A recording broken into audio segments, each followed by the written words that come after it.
voice in the world. This is the English service of Radio Algeria International. It's time for the news.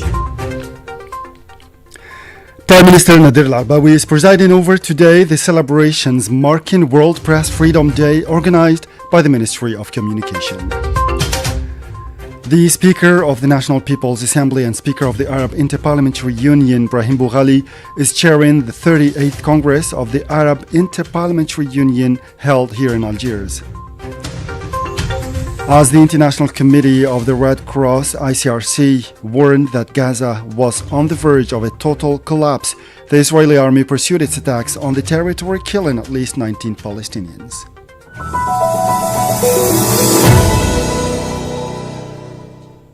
Those were the headlines, and now the news in detail from Radio Algeria International. First, in our news, Prime Minister Nadir Al-Arbawi is presiding over today the celebrations marking World Press Freedom Day, organized by the Ministry of Communication.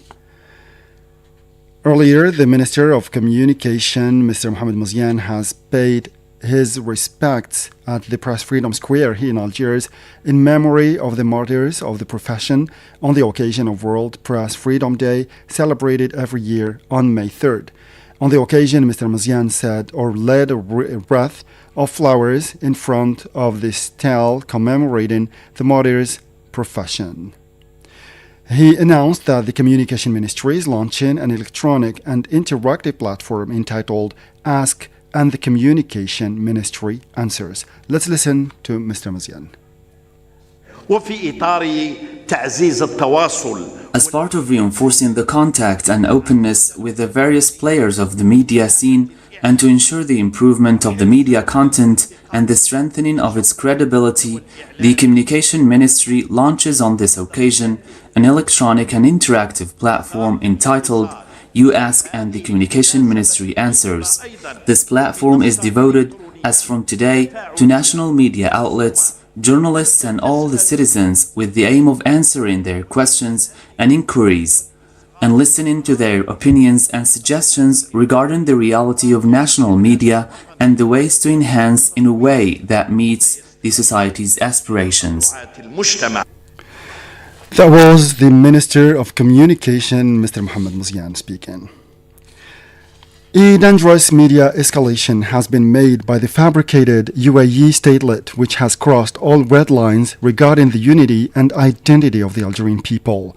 This dangerous escalation targets the uprooted constants of the Algerian people and attempts to cast doubt on their origins and old history. The attack by the fabricated UAE statelet on Algeria, with its history of resistance, is nothing but a desperate attempt by hybrid entities deprived of roots and sovereignty. The UAE statelet has turned into a factory for sedition and dissemination of ideological toxins, using a merchant of history. Algeria, which has sacrificed millions of martyrs in defense of its unity, will not yield to provocations and will not forgive any attack on its constants, the foundations of its identity and its belonging. Media incitement that undermines the identity of the Algerian people will not go without moral and popular accountability. Assaulting the unity of the Algerian people is not merely a media insult, but an aggression against values, sovereignty, and a shared destiny. This attack comes only to pledge more loyalty to those who are envious of Algeria's stability and progress. Algeria will not stand idle before the attack of the fabricated statelet, but will respond as it should be. The 38th Congress of the Arab Interparliamentary Union, AIPU, has kicked off here in Algiers under the chairmanship of the Speaker of the AIPU and Speaker of the National People's Assembly, Brahim Boughali, with the participation of the Speakers of the Arab Parliaments and parliamentary delegations. The Congress, which will take place until tomorrow at the Abdelatif Rahal International Conference Center, will discuss the latest developments in the current situation of the Arab nation, notably the Palestinian question and the catastrophic humanitarian situation in the Gaza Strip, in light of the ongoing Israeli aggression in the enclave. Speaking at the Congress, Mr. Boughali called for a unified and effective Arab parliamentary movement that holds the international community accountable for its legal and moral responsibilities. Let's listen to Ibrahim Boughali. We reiterate our attachment to the two-state solution based on an independent Palestinian state with the Holy Al-Quds as its capital, as the legitimate decision likely to end occupation and achieve peace in the region. We call, in this respect, for a unified and effective Arab parliamentary movement that holds the international community accountable for its legal and moral responsibilities, a movement which breaks the silence and sends a clear message that the Palestinian right is imprescriptible and cannot be relinquished. That was the Speaker of the National People's Assembly, Ibrahim Boughali. The Congress agenda includes working sessions, including meetings of the Palestine Commission, the Women's and Children's Social Affairs Commission, and the Political Affairs and Parliamentary Relations Commission. As the International Committee of the Red Cross, ICRC, warned that Gaza was on the verge of a total collapse, the Israeli army pursued its attacks on the territory, killing at least 19 Palestinians. Mariam Bershi tells us more in this report.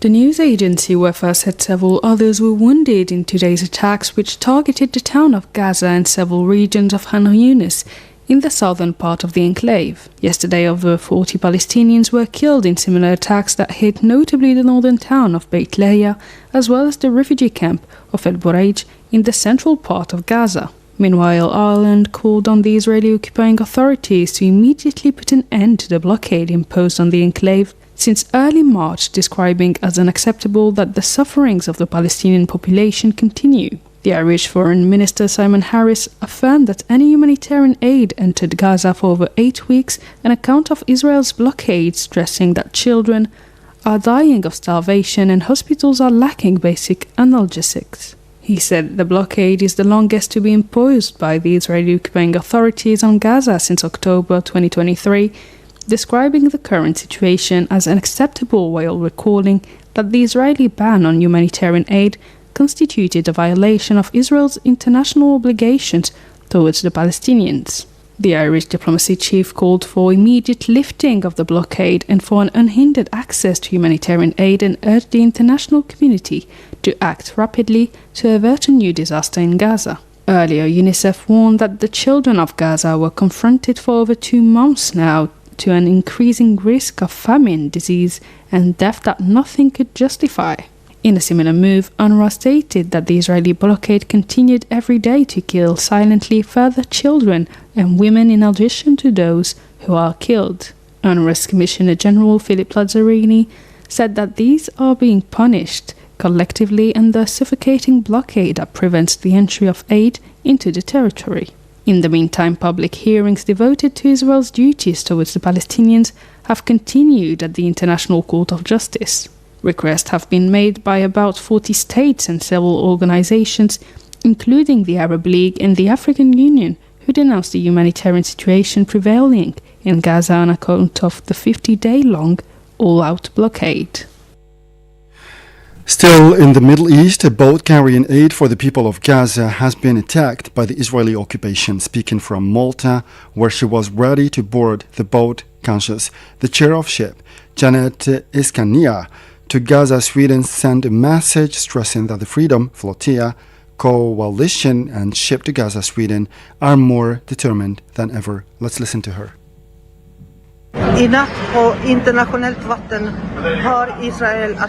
Last night in international waters, Israel attacked our boat Conscience, a vessel full of solidarity. We people from all over the world are here in Malta, and we are on our way to board the boat to sail to Gaza to break the blockade, to break the inhumane siege and starvation inflicted to Palestinian people. Once again, Israel shows there are no limits, attacking ordinary people, trying to reach Gaza with humanitarian aid and help Palestinians in Gaza. We condemn this attack, but we will not give up. The people of Gaza should know that they are not alone. We, together with the Freedom Flotilla coalition ship to Gaza, Sweden, will do everything to try again. That That was the chair of Ship to Gaza, Sweden, Janet Iskania. Not very far from the Palestinian territories in Syria, the UN Special Envoy to Syria, Geir Pedersen, called on the Israeli occupying authorities to immediately stop their attacks on Syria after new airstrikes hit Damascus overnight. In a communique issued today, he condemned Israel's increasing and continued violations of Syria's sovereignty, including the several airstrikes targeting Damascus and other cities. The UN envoy urged the Israeli occupying authorities to put an end to such attacks and to not endanger the Syrian civilians and abide by the international law.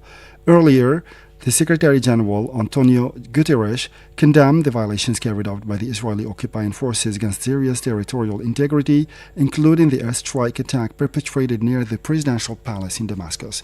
The UN Secretary General spokesman stressed that it was essential that the Israeli occupying authorities respected Syria's sovereignty, unity, and territorial integrity. The Syrian presidency denounced as a serious escalation the Israeli attack carried out 2 days ago. The Israeli army's repeated attacks on Syria were recently condemned by the Arab Parliament, which said that they are running against the law. And to Africa now, several political parties in Mali have called for a large rally in Bamako today to denounce their dissolution and to say freedom and democracy. According to the Malian media, the political parties are inviting all Malians to join them today in Bamako to defend democracy and the right to think, speak, and act, and to reject the conclusions of the consultations of living forces, which are not consultations at all. The leaders of around 100 of the country's main political parties will issue a joint declaration at this major gathering. The political parties condemned the participation in these consultations of administrative officials, particularly regional governors, who played the role of spokesmen, whereas civil servants should not be used to incite violations of the Constitution, in the words of a party leader that are at the forefront of the mobilization. According to several party leaders, a complaint will be lodged with the Malian courts. The process of dissolving political parties has already begun, with the Malian Council of Ministers adopting a bill repeating the political parties' charter on Wednesday, April 30. The parties said that they will oppose the planned disappearance.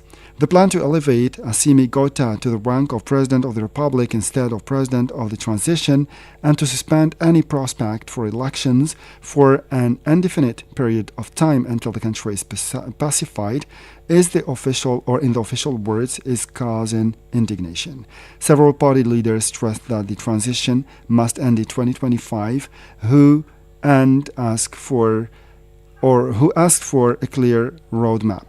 The transitional authorities initiated the implementation of the recommendations of the consultations of the 11 forces that they had orchestrated, which include the dissolution of all existing parties and the installation of Army General Assimi Goïta at the head of the country without any elections.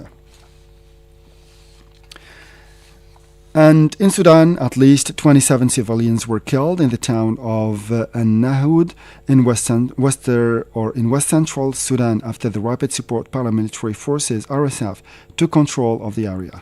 Nahud is a strategic crossroads, enabling the army to send reinforcements to the Darfur region in the west of the country, a historic stronghold of the RSF. Sudan, Africa's third largest country in terms of surface area, has been in the grip of a power struggle since April 2023 between General Abdel Fattah al-Burhan, the country's de facto leader since 2021, and his former deputy and leader of the RSF movement, Mohammed Hamdan Daglo. As the conflict enters its third year, the country remains de facto divided in two, with the army in control of the center, east and north, while the paramilitaries hold almost of all Darfur and parts of the south. Earlier this week, the RSF bombed the presidential palace in Khartoum in their second strike in a week on the capital, recaptured by the army at the end of March. The war has killed tens of thousands of people and displaced 13 million others, driving the country into what the UN describes as one of the world's one of the world's worst humanitarian disasters. And with this last piece of news, we come to the end of this news bulletin. Time now for our weekly program, starting with my colleague Masoud Sharfi, and another program by my colleague Jamal Salman. As for me, I'll meet you again tomorrow. Thank you and goodbye.